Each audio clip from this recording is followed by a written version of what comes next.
Sarap. Okay, may bawang ko. Salamat po. Ayan. Lunch tayo, guys. Ayan na, kainin natin ang bawang goong. Ayan na, pure bawang pala siya. Bawang na ginawang parang bagoong lang siya. Ayun. Oh.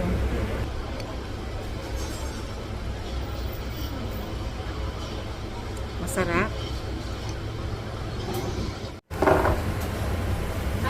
Okay, may bawang ko. Salamat po. I Ayan. hope you enjoy. Tingnan natin.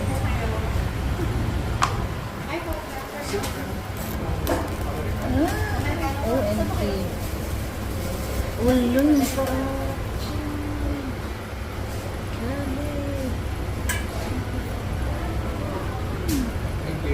Salamat po.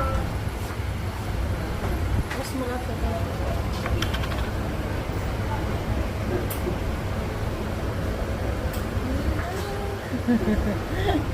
Pinakaya naman yung paninda.